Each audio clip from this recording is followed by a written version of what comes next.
the headquarters of Ramsey Solutions, this is the EntreLeadership Podcast, where I take calls from leaders like you about what it takes to win at any stage of business and leadership. I'm Dave Ramsey. I'm your host with over 30 years of experience leading Ramsey Solutions, running businesses before that. Done a lot of stupid things in my life, so I can tell you what stupid looks like. And I've done enough smart that we ended up with about a $300 million revenue around here.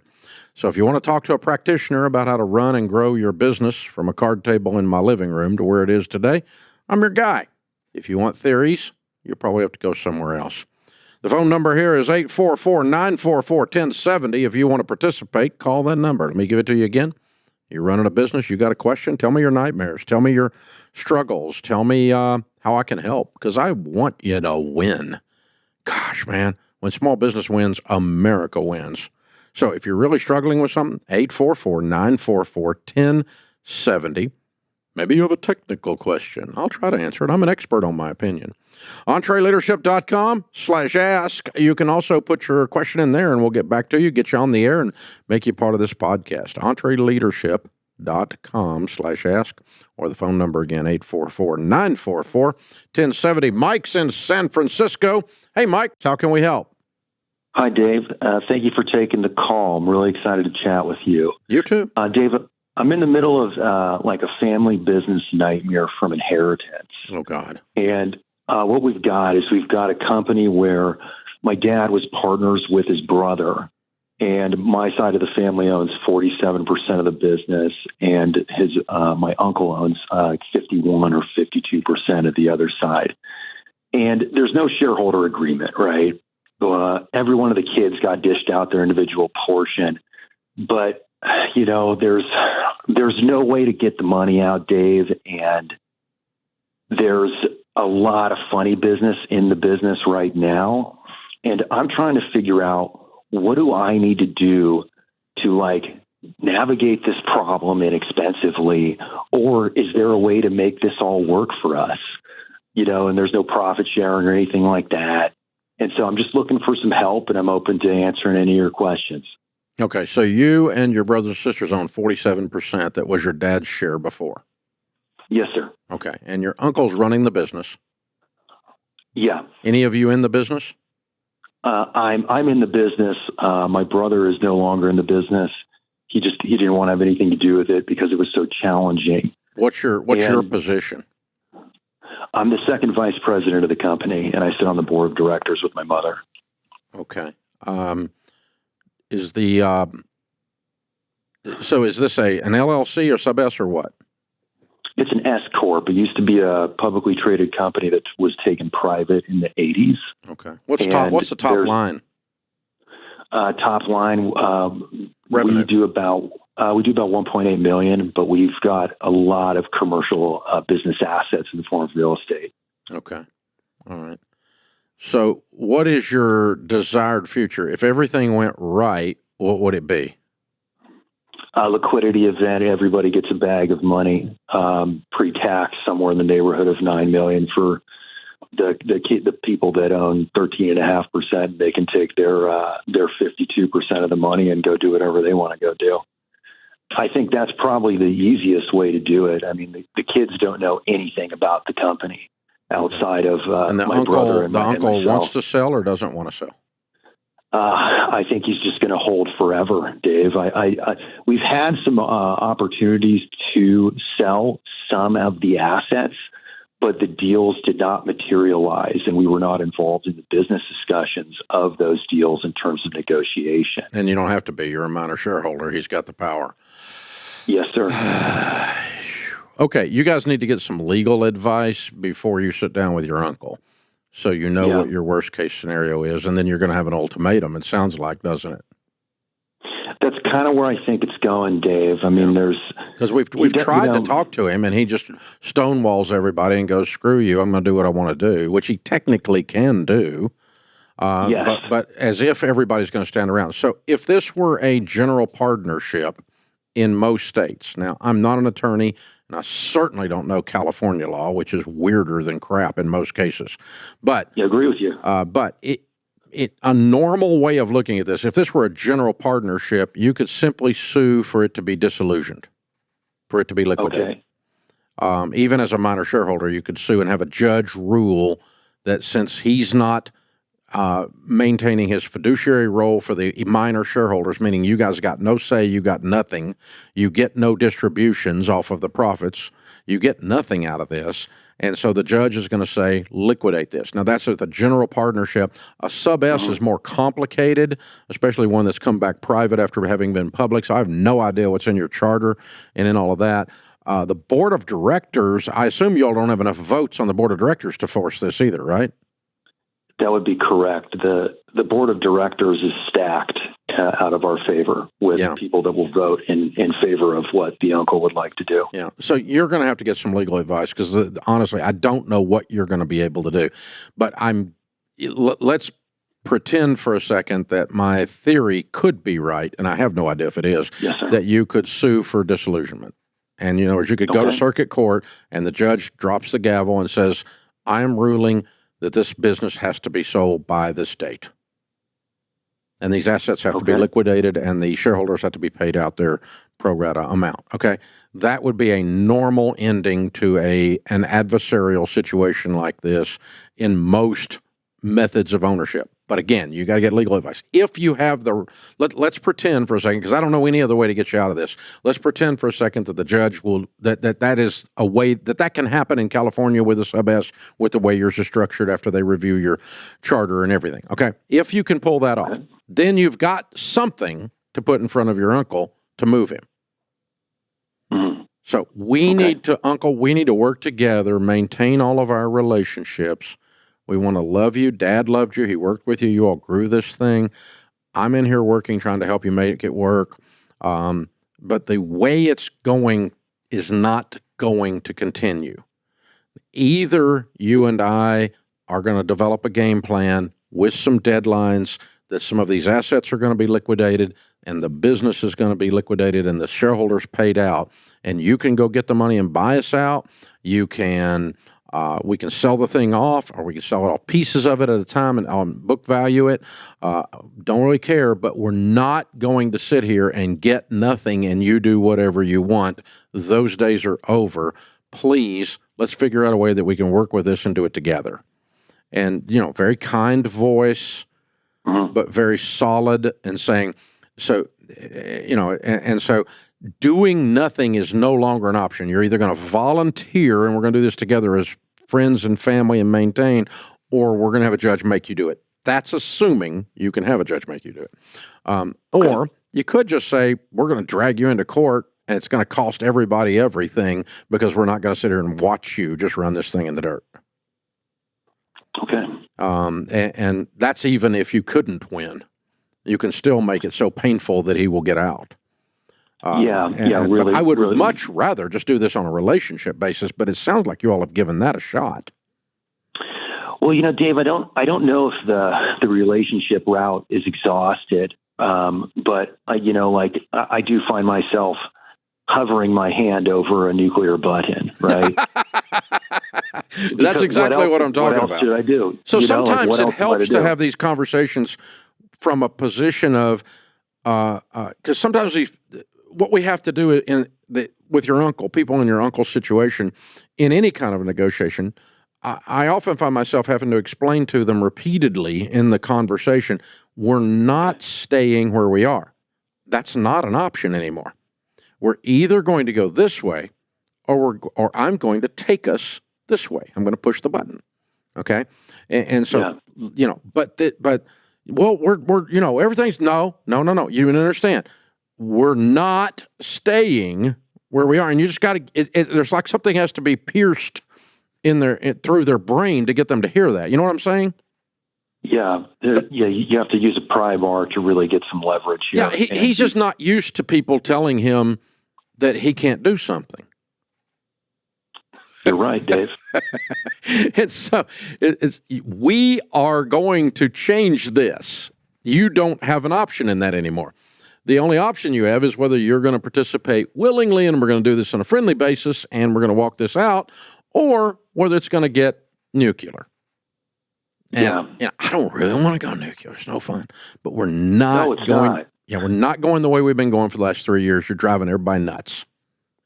Yeah, and I think, Dave, that's really good advice. And those two options were top of mind for me, just from me doing my own due diligence as an owner. And I've spent the last 3 years after inheriting this thing trying to learn as much as possible about it, right?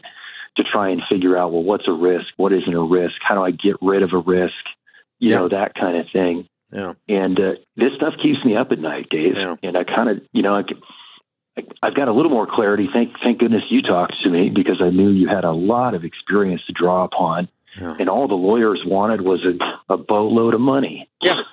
Yeah. But they need to give me something that's a crowbar, because honestly, unless in California, I don't know, but in most states, you can cause a lawyer, a judge in you can put it before a judge in a circuit court, and he or she drop the gavel on it for $25,000-$30,000 on a disillusionment of a general partnership that has crummy documentation, which is almost all of them. They have crummy They don't have exit strategies, and your shareholders agreement and your charter sucks because it did not account for a situation like this. And that needs to be addressed in the documents when you're doing a succession plan. And that's the problem you get into. So, hey, man, I'm sorry. Sorry you're facing that. Folks, the legacy builder stage of business is the last stage of business. That's where they are, or that's where they were when his dad was alive. Your job is to create a succession plan in that situation. And that includes the legal transfer, the financial transfer. What happens when the old man dies?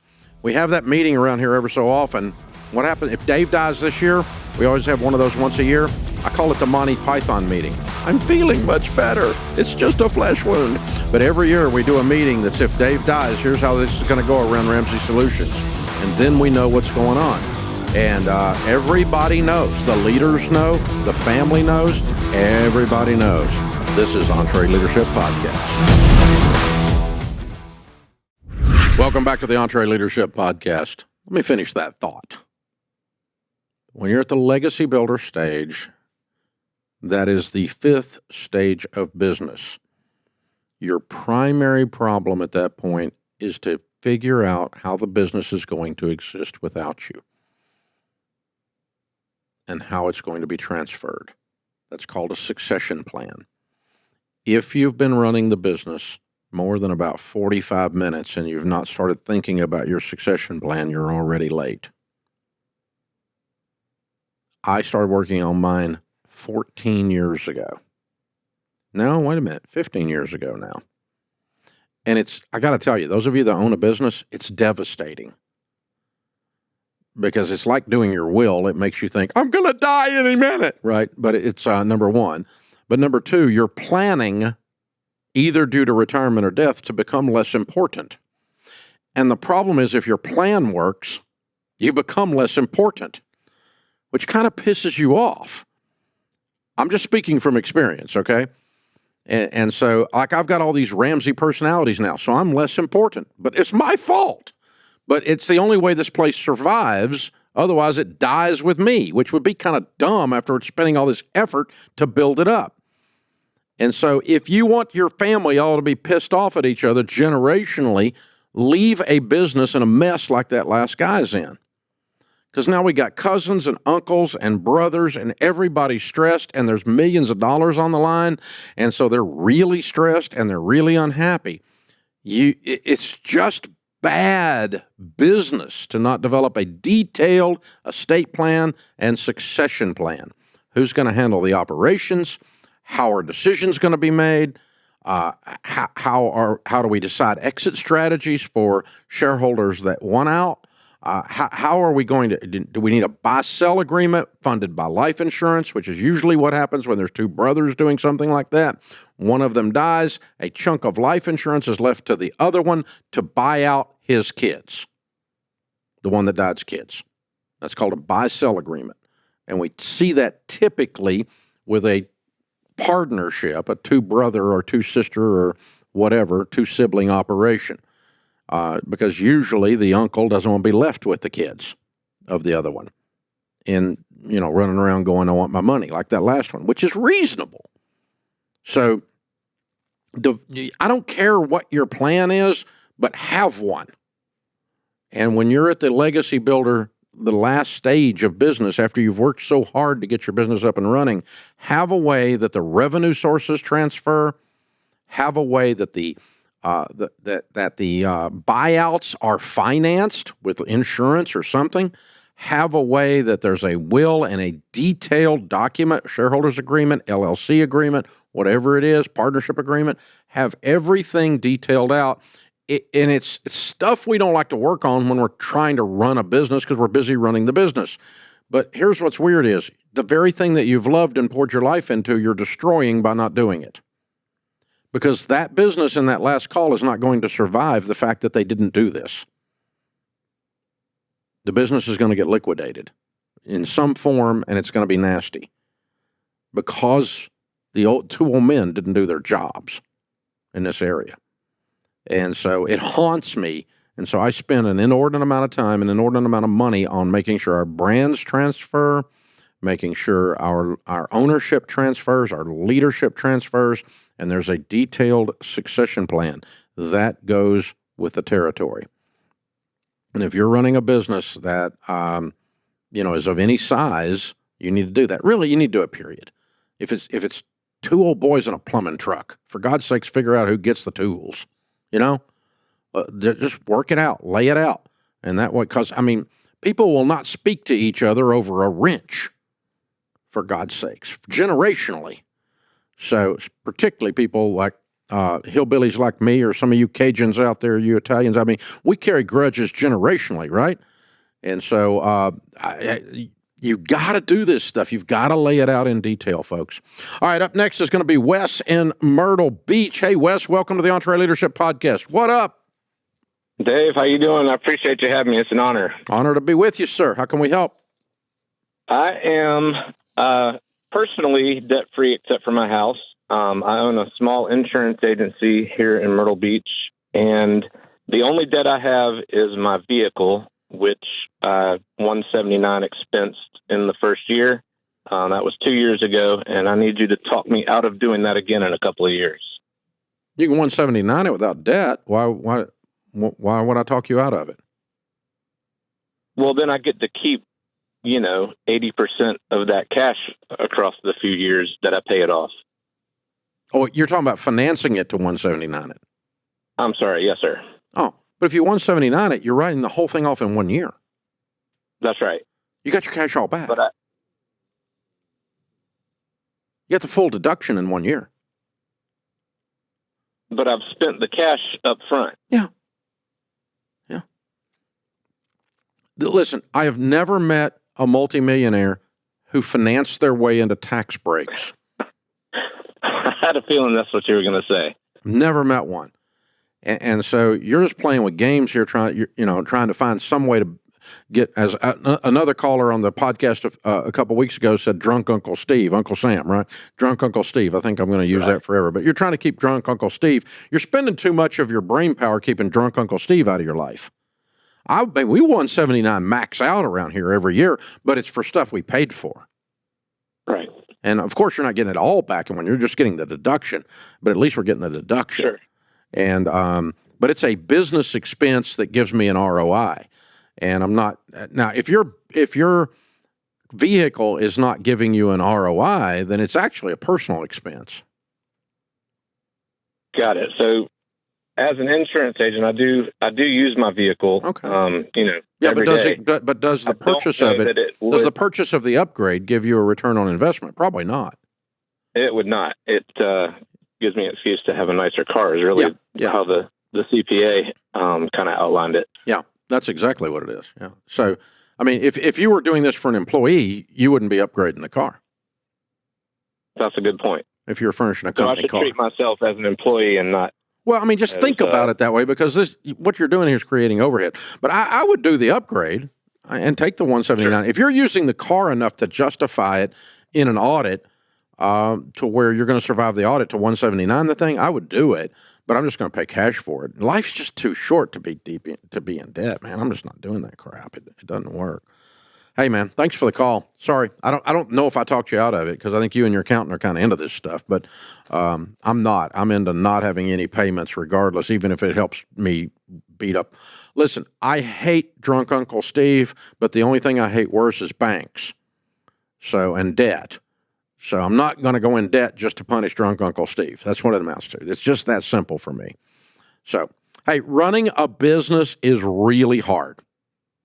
You spend all day putting out fires as the chief everything officer. End of the day, you get home, you flop back on the couch, your spouse says, "What'd you do today?" "I have no freaking idea. I'm just exhausted because I'm a fireman, and I'm not even in the fireman business." Whew. You can change this. That's the sense that you're on a treadmill. You're just a rat in a wheel. Your business is running you. You're not running it. It's exhausting. It's lonely. It's anxiety-inducing. It's stress-inducing. Can you tell I've been there? It takes a lot of the fun out of this. I mean, when you're not getting traction in something, you don't know what you're doing. Hey, you need a plan and the tools that fits into your day, that breaks through the exhaustion, gives you a plan to where you got this sense of traction. Around here, we call that EntreLeadership Elite.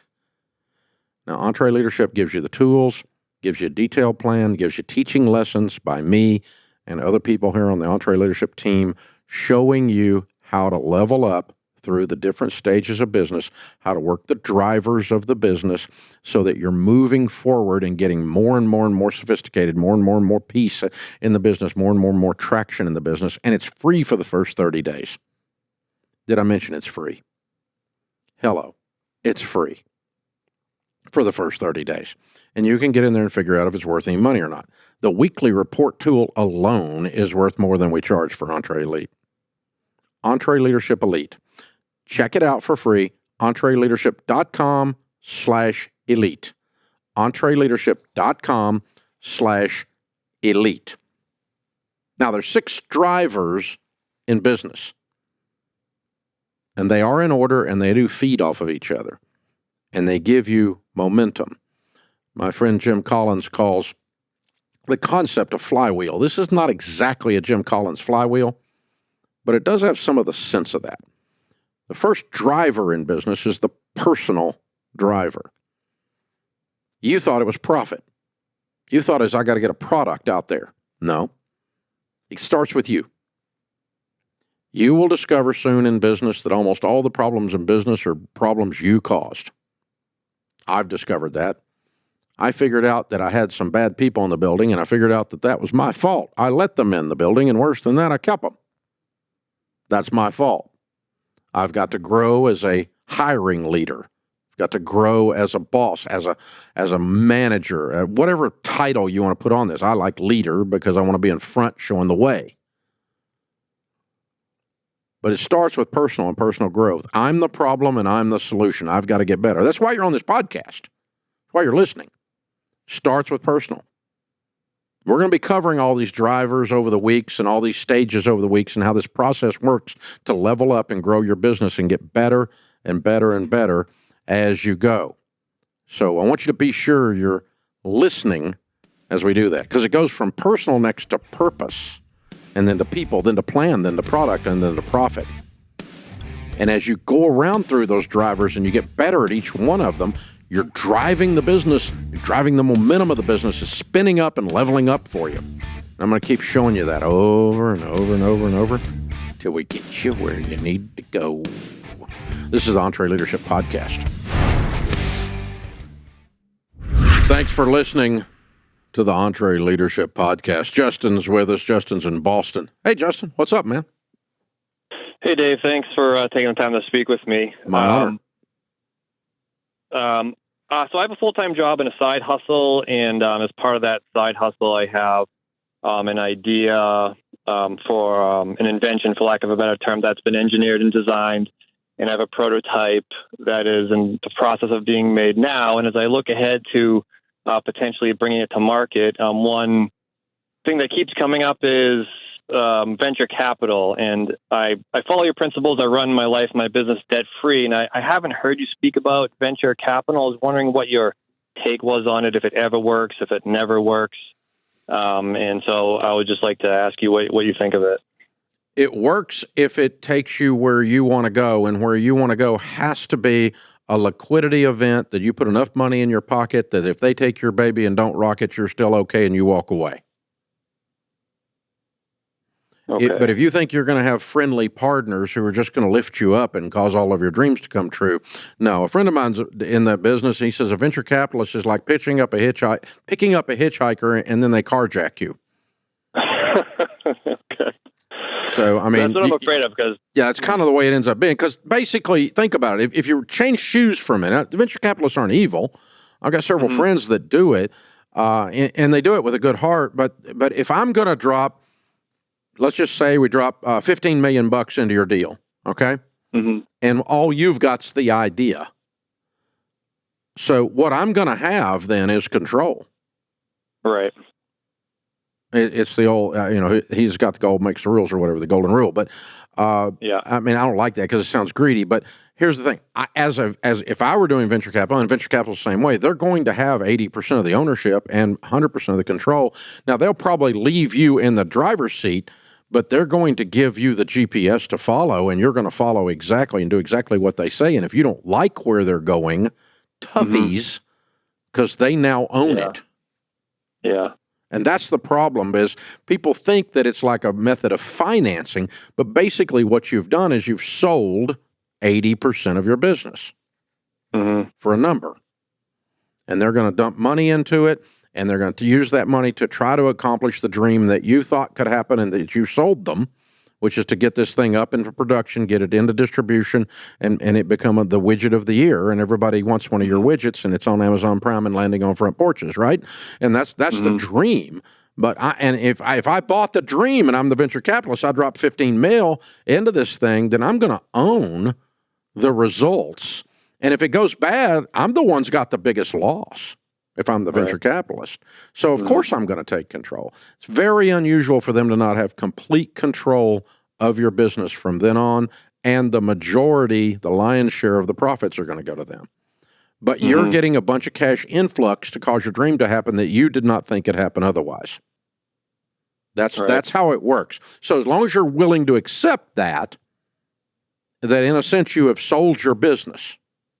The problem comes when small business people or people, inventors, think that this is just, I've got some money now to go do it however I was wanting to do it, and then they discover they no longer own the car, and they're in the passenger seat instead of the driver's seat.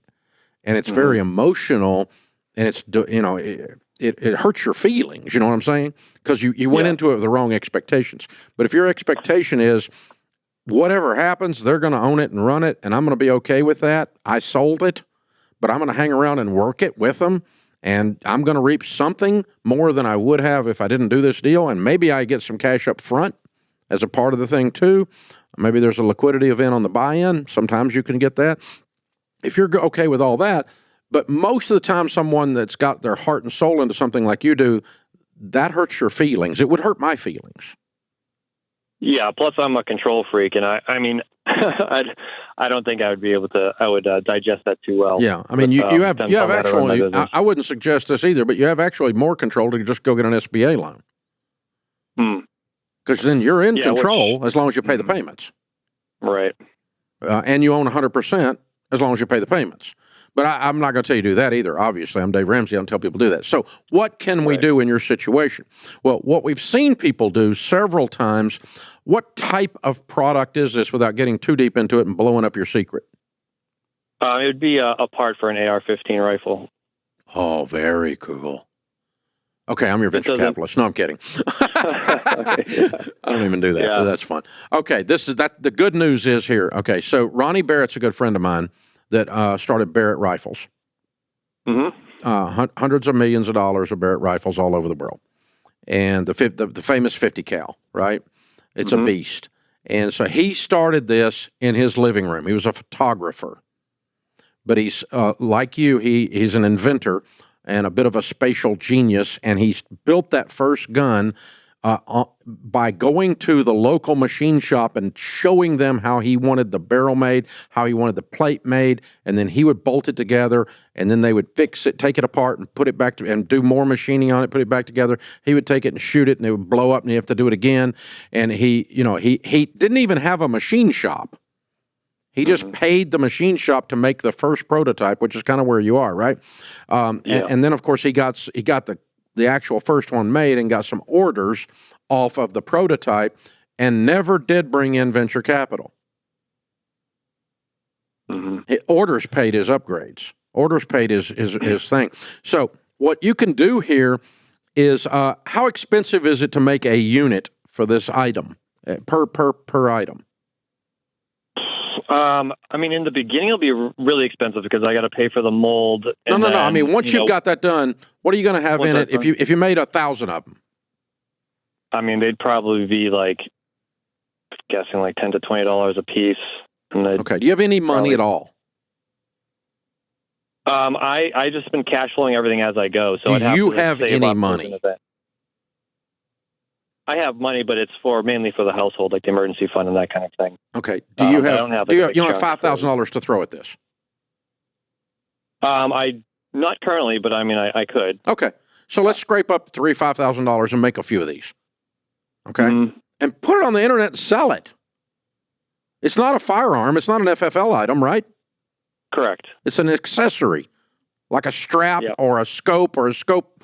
It's not something that has to be regulated as a gun control issue, correct? Correct. Yeah. So it's something I bolt onto my AR. So all I got to do is get gun people talking about it and have it on the internet, and you'll get enough orders that then all you got to do is you got to fulfill the orders because the orders came in. Now we got to go make them right quick. Right. You don't need to sell this out. You need to let organic cash grow your business. By that I mean incoming cash gives you the money to do the next order. This is what I did with the financial peace book. I sprung for the first 1,000 of them. It was $4,200. That was 1994. Okay, and I had them in the trunk of my car. You may have heard that story. And when I sold all of those, I had orders for more, and I used the money from the sales to buy the next order. I didn't take any money out of the deal. I used because the sales were greater than the inventory all the time. So I took 100% of my sales income, poured it back into new inventory every time. New orders, because they were selling like hotcakes. And so that's what's going to happen for you. All you got to do is get a couple of gun guys talking about this thing and get, Daniel Firearms or whoever's making your AR, your favorite AR, to somebody to jump on the thing. I mean, Barrett's got an AR, but there's several great companies making those things.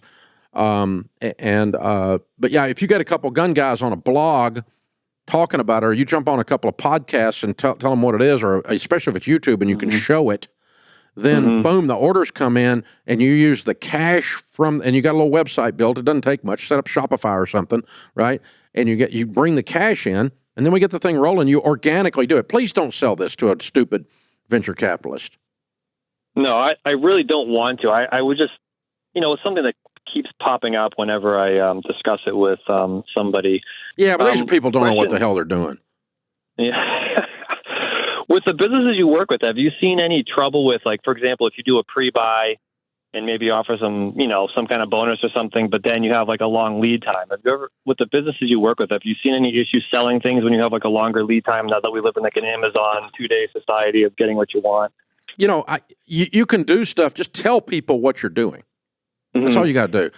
You have to deliver it as agreed, or you'll get into a Federal Trade Commission problem. Okay. So if they push a button and they think it's shipping the next morning, going to be on their Amazon patio, right? 24 hours later, and you're getting ready to start the manufacturing process, it's going to take 9 weeks. You're going to get a bunch of complaints, and you don't need that. So just tell them, I'm a small operator. I'm just coming out of the gate. When you place this order, we're going to build it and sell it and get it to you. It's going to take about 9 weeks. Expect that. Put that in the order. Put that in the cart when you load the cart. Now, you're a gun guy, and this is a unique item, and my AR was working fine before it, and it's just something I kind of think's cool, and I want to bolt it on there. And I get in there and I go, oh, he's doing this out of his stinking garage, man. This is cool. I'll wait on it because it's not like my gun's not working. Right. And you're not holding me up on operation, right? You're just my little thingy I want to get's not come in yet. That's all it is, right? Because you're not killing anybody here. So probably a bad metaphor, but but you see the point. It's since it's a trinket, they'll run with you, especially kind of get them involved in the story. You can do this. What's the retail on this? What do you think you're selling it for? I'm thinking somewhere in the neighborhood of $100. Okay. So what you could do is go, hey, you're one of the first 1,000 orders, and we're going to make them as they come. And so thank you for signing up for the $100. I'm going to give you an immediate $25 discount because you are funding our business. You're my GoFundMe, and it's going to be 9 weeks before you get it. Congratulations on the $25 discount. Thank you for your patience in supporting small business in garages. And if you got that when you went to buy something like this, would you be mad? No, I wouldn't. Especially if you could turn around and cancel the order. Yeah. I wouldn't. Wouldn't bother me a bit. I think that's cool, man. I get to, because, I mean, most gun guys are really entrepreneurial, a lot of them anyway. They're like independent thinker, libertarian kind of mindset, right? Yeah. So that's true. The tribe you're selling to has got a certain psychographic to it that you can use to say, you're my GoFundMe. You're causing this thing to happen. Thank you for supporting small business in America. Thanks for the free enterprise. So this is cool. Do it, man. But God's sakes, don't sell it. Don't bring in venture capital. No, don't do that at all. That's so cool, man. Hey, send me one up, man. I want one of them. I'll pay you for it. That's cool. Put me down. I've got guys in the booth. All right, I got you 4 orders, Justin. 4 orders right now, $100 a piece, and we don't even know what it is. We just got ARs that need one of these thingies, apparently. This is where you want to be for Small Business Talk. I'm Dave Ramsey, your host. This is entirely too much fun. Thank you for joining us. I'm Dave Ramsey. This is the EntreLeadership Podcast, where we believe in the free enterprise system. We believe in small business. We think you guys that run small businesses like me kick butt and take names. You're what makes this economy great. You're awesome, and we want you to win at a level you have never won before. When small business is booming, politics becomes irrelevant, and politicians have to admit their irrelevance. Well, that'll never happen, but it was a wish. All right, so here we go, guys. Jump in and talk. We want to hear from you. The phone number is 844-944-1070. If you've got a question, 844-944-1070 about running a business. Hey, I got great ideas, and I'm an expert on my opinion. Jump in. Also, you can leave us a note, and we'll call you and make you part of it. EntreLeadership.com/ask. EntreLeadership.com/ask. Now, I basically have one promotional marketing angle for this podcast, and if it doesn't work, we're not going to make it. Probably not true because we've been doing this for 15 years, but we only have one angle to get the word out. It's you. We're not spending a bunch of money. We're not going to buy a stadium and call it EntreLeadership or some kind of crap. So there's only one way that the word gets out on this, and that's if you do it. So I need you to share this show. You tell people about it. You can do it with your mouth. You can do it with your little clicky thing on Spotify. You can do it however you do that stuff, but you share it. I need you to review it because apparently that messes with the internet thing and the algorithm stuff, right? So you need to rate the show and listen. 5 stars is all we want. We don't need anything else. Mama said if you ain't got nothing nice to say, don't say nothing at all. All right, so leave a 5-star review, share it, and then click the subscribe button because that's a big deal. And if you get mad at me or you get sick of hearing this smart, sassy stuff or whatever it is, then just click the unsubscribe later. But right now, you're going to share, you're going to subscribe, and you're going to review it. And that's going to help us with the marketing and get the word out because that's the way we get to help more and more small businesses. Thank you for doing that. Matt is with us in Colorado Springs. Hey, Matt, what's up? What up, Dave? Good to hear you, man. You doing okay? Better than I deserve. How can I help? All right, let's do this, man. I'm excited to be here. I'm excited to be in the U.S. of A. This Amen. Is the time to be here. Amen. Anyways, how can I help? Me and my wife recently got back in the country in April. We moved here from Switzerland, and made it out to Colorado in July. And for the last 2 years, I've had my journeyman as a carpenter, and it's been something that has just burned inside of me to get out of the hourly game and get into more of the sell and install a product. And as doing freelance carpentry for the last couple of years has been good and paid the bills. I've been experimenting with different combinations of products and ideas. And the one we've come up with so far is showing up to someone's home, designing, custom entry doors and patio doors.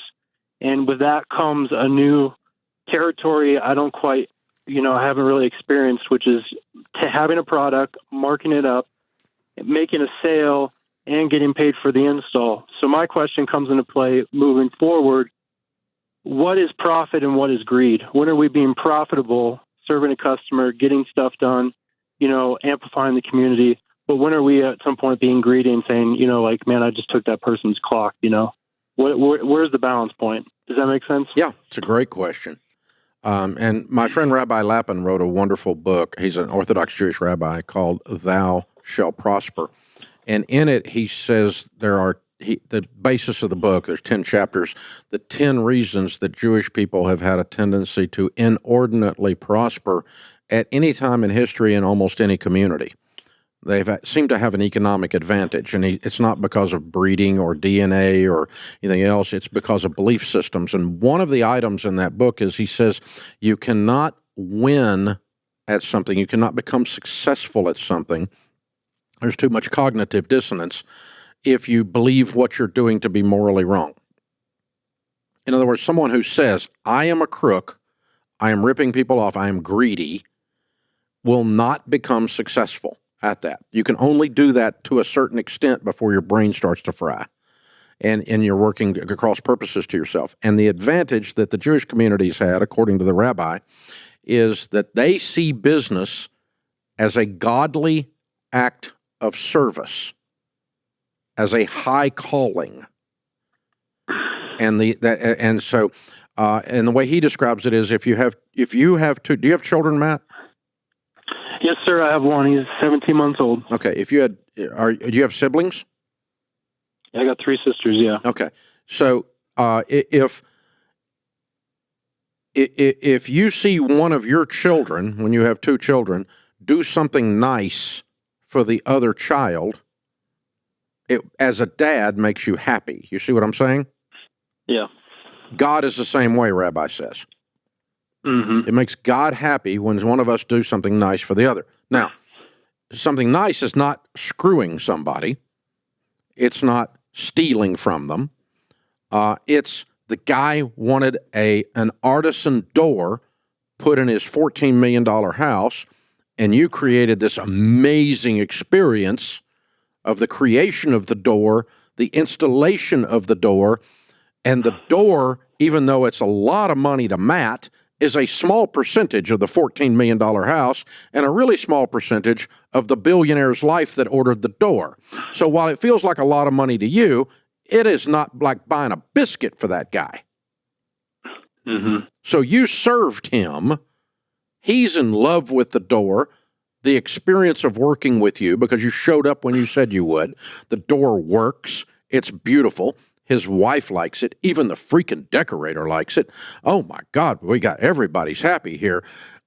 And at that point, the dollars or the margin of profit does not enter into the discussion anymore.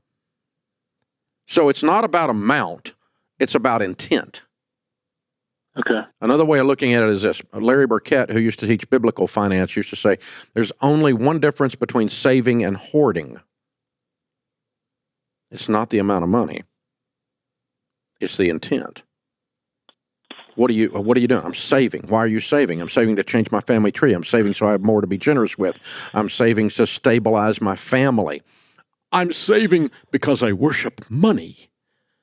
That's hoarding. The other 3 were saving. You follow me?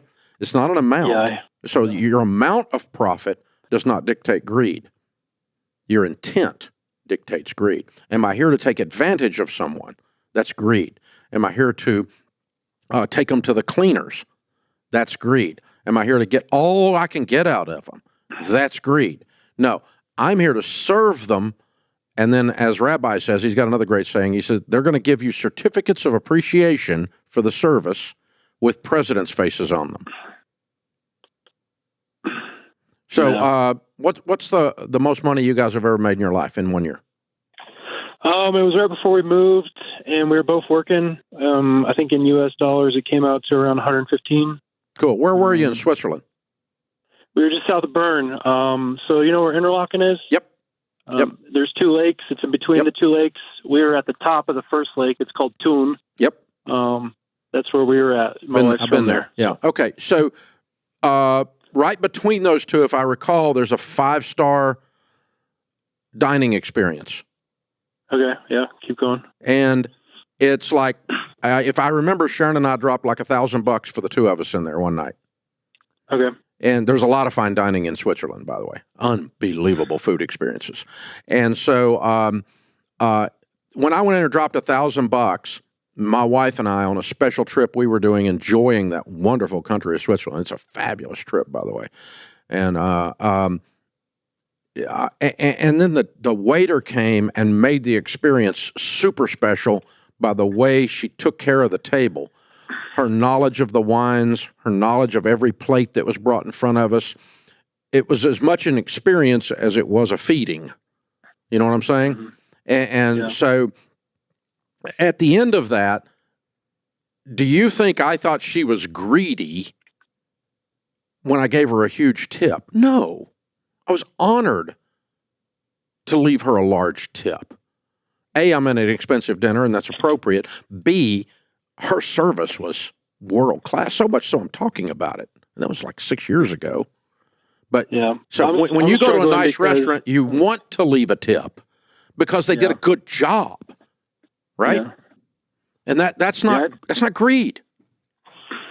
That's appreciation. Yeah, it's been tough because I did a Swiss apprenticeship as a carpenter, and carpentry there is very highly esteemed. Yes, and they're like, "You're doing what?" And they think it's awesome. You know, they think it's coming to the States. People are very budget minded, very stingy. You're in the wrong neighborhood. Exactly, and I'm trying to get out of it, man. I've been kind of holding myself back. Yeah, you said the way you describe this, you're doing artisan stuff, and you need to get in the high end. Yeah, and I'm trying to figure out a way to create a plan and get out of it because I'm in with the wrong people right now. You know. Yeah, you need to start talking to some custom builders and just go show up on some of these sites and start buying some coffee and bringing donuts around and meeting some of the guys that are doing this stuff. Yeah. Just make some connection, build yourself a little network. You got to get your foot in the door with somebody like I was talking about a while ago where you're installing an artisan door. Dude, I mean, if you're going to put in cheap stuff, then every little penny is a big deal, and you're going to get accused of being greedy. So I'm accused all the time of being greedy. You take advantage of, Ramsey takes advantage of poor people, okay? You sell books to people who are broke on how to not be broke, right? And so I get trashed by the trolls and all that stuff all the time. That's part of my life. So it's the price of admission to be me, and I'm willing to pay it. Life goes on, right? But here's the thing. What's interesting was when I was selling those little $12 books out of the back of my car, and I helped 10 people, and I made $1 a piece, and I made $10, and 10 people got help, nobody was bitching. Yeah. When I sold 10 million of them, now I'm greedy because I helped 10 million people. Yeah. But that's those people. I can't control idiots and how they perceive greed. You and I are not discussing them and their criticism. We're discussing whether we're actually greedy. Mm-hmm. Actually being greedy is really dangerous. But that's when it's all about you instead of all about the act of service. Mm-hmm. You see, so if you've got your eyes on serving the customer, causing them to have a high experience, and they're willing to pay for all of that process, there's not greed anywhere in that conversation. But it's not an amount. No one should ever pay $24,000 for a pair of front doors. Well, yeah, they should, and they do all the time. Hey, man, I can get you one for $50 if you want. I mean, let's do it. You know, you see what I'm saying? But people, that's just greed. No, that's a guy that's got $1 billion and he'll give a crap about the $24,000. He wanted the doors because his wife said get them. He knows the deal. He got them. Yeah. That's nothing greed in that. You serve the guy. It just happens to be a high-end customer with a lot of money, and so people get confused on the outside looking in because everybody in this country has got a real problem figuring out everybody else's business these days instead of minding their own. So if you'll just mind your heart and do it with good intent, you don't have to worry about greed. Is that fair? That's fair. Hey, man, get after it. I love you. Get it done. Get her done. I love what you're doing. Now go do it. But get on those high-end sites and make this stuff work. You can do this. Hey, guys, we appreciate you guys listening out there. Thank you for joining us. Please share this show. Please leave us a 5-star review. Please call us at 844-944-1070 if you're running a business. You can be on the next one. This is the EntreLeadership Podcast.